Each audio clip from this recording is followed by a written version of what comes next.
Alright guys, welcome back to my channel. My name is Powers and you all know me in all videos that I make. Today I'm going to be breaking the interview of the Somali president that he made on the Horn of Africa. But before we go into the interview, look at the view, look at Africa, bro. This is one of the most beautiful places that you will ever come to, and you feel like so.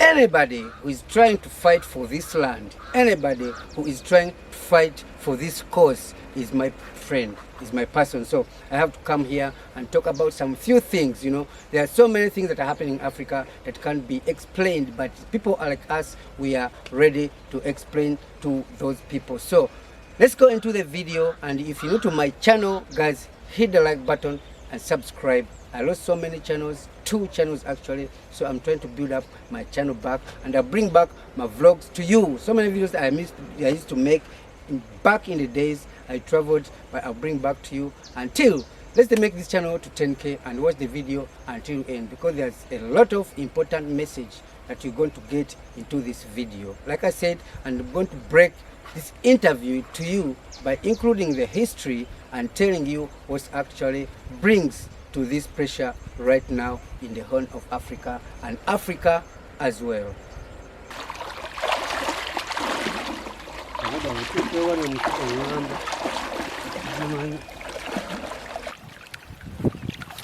Bro, I'm walking into a river called Nachianja. Like I said, man, Africa is one of the most beautiful continents in the world. Right now I'm standing in the middle of the river. It's called Nachianja. It's actually one of different rivers in Africa, in Uganda, especially in western region, but no, in eastern region. But this doesn't connect to River Nile. Does it connect to River Nile?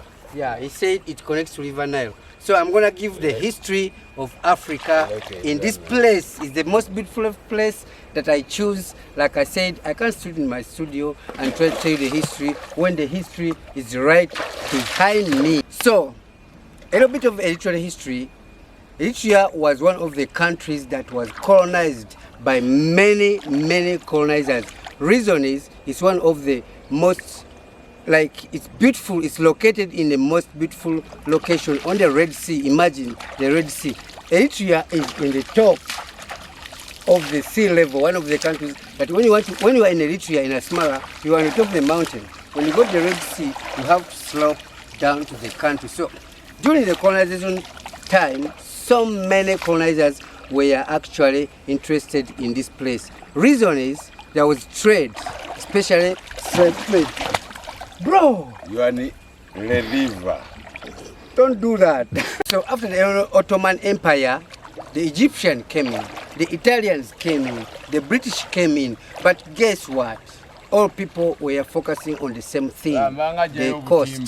So until today, it's still the same focus. Let me tell you something.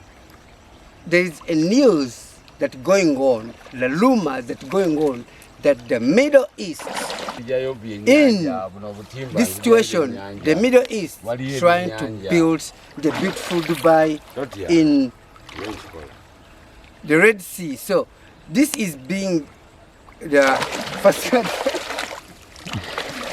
Bro, stop that. Stop that. Called Nachianja. This river connects to River Nile from Mukono. This the way to Jinja.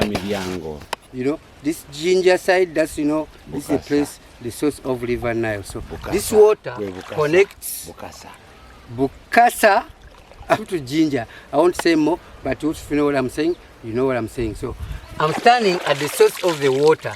This is the water that has connected Egypt, Sudan. From Ethiopia, there's a Blue Nile with the water like this that connects Sudan with Egypt. So this conflict I'm going to talk about, the Somali president gave his view about this, and the view I'm giving you about this is actually the same thing. It's like when you want to get something, this is natural, bro. This one, you can't fight it. It can either go away or stay right here. So this conflict, it has connection between two countries or three countries, Ethiopia, Sudan, and Egypt. But at the end, there's someone who gains and someone who gets affected. I said in the inauguration, I said this dam, for some people it is for energy, and for others it is for water and food security. And both has to be mutually satisfied on their issues, and that can only take place through a peaceful solution and peaceful dialogue. And as far as I know, both Egypt and Ethiopia has always been willing to dialogue the subject. And I hope it will be soluble. There are international bodies who, and this is not the first time, the negotiations has been going on between Ethiopia, Egypt, Sudan, and other countries that have concerns on the Nile Delta, or Nile Belt, Nile Basin. And this dialogue reached somewhere, and one of the times there was a signed agreement, another time is discussions going on. And I think it will go on, and it will come up. The solution will come at the end. So at this point, we need to know and establish this thing between all of us, because when Ethiopians built their dam, they were thinking of their people. Like I said, the population is developing and they need to be sustained. They need electricity, they need power, they need food, they need to grow everything. So that's what they had to do, to build a dam. But building a dam, it costs other people problems. So this is why we come into the conversation. Building that dam, Ethiopia, after building the dam, still they need a demand. Like I said, the population is developing. They need a port. So, but when they are building the dam, they were thinking about themselves. They never thought about other people. But the port is in other country. So they want to get it either in a good way or in a bad way. So this video is really interesting because the Somali president get his view, like you hear his points. I'm giving my views. My views are like, you guys, if you want to get something, this is Africa. There are so many landlocked countries, including my own country, Uganda. So if you need something from a neighbor, you need to ask, or you need to sign some diplomatic papers in order for you to get access and use. Because any country is a win-win. When you get what you want, you pay for what you want. It's like Ethiopia, like I said, they don't want to ask. They want to take. Through the influence of other countries, including the US, including the UAE and the British. So they want to expand their territories. They don't want to use or to have a relationship with the neighbors. They want to expand the territories, taking off the map of Eritreans and thinking like, bro, this never happened. There was no country called Eritrea, and we own our port. This a sub-port is owning by Ethiopians. So whenever Eritrea want to build something, people actually try to stop them. Whenever Ethiopia wants something, they want to take it by force. They fought, remember, a 30-year war that led them to get their independence. And they got recognized, actually, by the UN, remember? So after that, in 1998, Ethiopians came back for the same thing. So they wanted to take it all. And the Eritreans were like, no. So if they failed in that way, they have to come back in the right way. There's the options. They did that to Somalia. Whenever Ethiopia want to go, they want to put the army. So if you are using somebody's property, you don't have to put your own forces there. You have to ask, and they protect you and use whatever you want, and you pay whatever you pay. It's a revenue or so what. They're supposed to use Djibouti port. They tried to create a country called Somaliland. That country, nobody recognizes that country. I'm sorry for the Somaliland people who think the country exists. No, this country is being created by Ethiopia so that they can gain access that they own under Ethiopia. Why do you think is the only country under UN that first came and recognized the Somaliland? So my point is, in Africa, we have a lot of countries which are landlocked, but they can still get access to everything they want. But the way you want to get those things, they are not by force, by any way. They asked Mali president about his relationship with Egypt. So he answered this way. Somalia and Egypt has a very, very long historic relationship and a very strategic partner as well recently. We have that strategic partner with Egypt, even Somalia, before we become independent. In the 1950s, when Jamal Abdel Nasser was there and when Canal Suez was attacked, Somalia was not an independent, but the Somali people by that time, they stood up and they stand with the Egyptians. Since then, and our relationship is 1,000 years old, since Hatshepsut visited Somalia in those years, 5,000 years ago. So Somalia and Egypt has that type of bond together. In that line, Egypt now is participating in the peace mission, the African Union mission here in Somalia. This is the first time that Egypt is being part of. All right, guys, back to the point of the Somali president question that he was asked during this interview. He was asked about the Red Sea, he was asked about the dam, and he was asked about so many things. And the relationship between him and Egypt.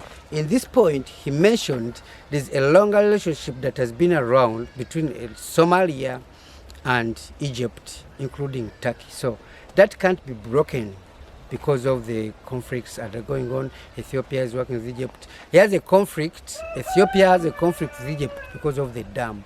So this is where it comes in, because this president was actually seen at the inauguration of the dam, the Somali president. So that's where the interviewer was like, man, how is that taking you between your relationship and Egypt? And you remember, this is actually affecting Egypt so much. So this is what he had to say about it. That is our motto, and we all, as I said yesterday, the other day in the inauguration of the dam, Somalia is ready to support both countries to understand each other, not only Egypt but Sudan as well. And there was an issue. This issue was going on for more than a decade now, and still is going on.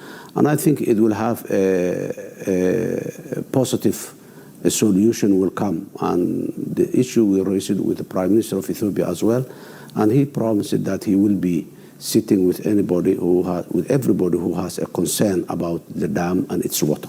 Between me, the dam, the Red Sea, and Egypt, Somalia, and the Red Sea at all. I'm a Ugandan, bro. I'm telling you this probably, I'm standing at the soil of Uganda. Like, it is like Uganda is a landlocked country, a country that has no access to the Red Sea, but we're still getting goods. So what I'm saying is that Ethiopia has to work really well with Eritrea, diplomatically, sign papers, pay revenue from each side, everyone gain. The problem with Ethiopia is like they want to put everything for themselves, you know. They want to put the army at the cost because they are working with you. Rumors are going on saying that, I'm not sure about this, but I'm going to find about it, and I've seen some, you know. Dubai want to shift to Eritrea.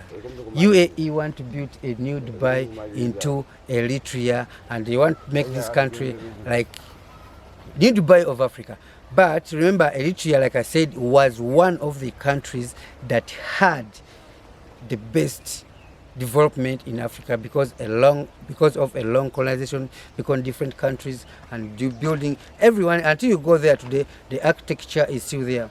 The slave trade, the trade that was made in Africa during then, the transportation of the guns and things that came in Africa were used at those places. So they used coastlines to conquer Africa, and this is what actually they are using in this new era.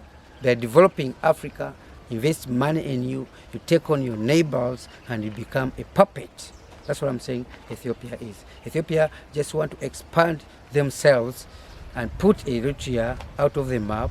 They use the port as their own, and everything belongs to them. As an African standing between you, as a young person, love for this country, love for this continent, this beautiful soil, we need to solve our problems by ourselves. That's what I'm saying. We don't need anybody from outside. You poor, try to fight out your poverty and make something up by yourself. We have so many technicians, engineers. Look at Nigeria, they're developing so many things, they're building cars. They have so many beautiful architectures here. Look at Eritrea, has been there for themselves. They are growing slowly under sanctions, but art is still there. Look at everywhere. But all I'm saying is, let's keep our continent safe.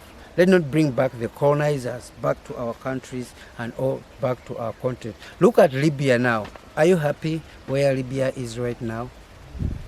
Congo is going into the same thing to be the next Libya. What I'm telling you, if we don't wake up and see what's actually going on. My name is Powers. You can follow me on Instagram, Powers Uptown. You can follow me on TikTok, AfroNation, Facebook, AfroNation, X, AfroNation, and we share all our conversation there. I'll be posting more videos and more things on my channel. Please hit the like button and subscribe. Help me get to 20K. See you in the next video.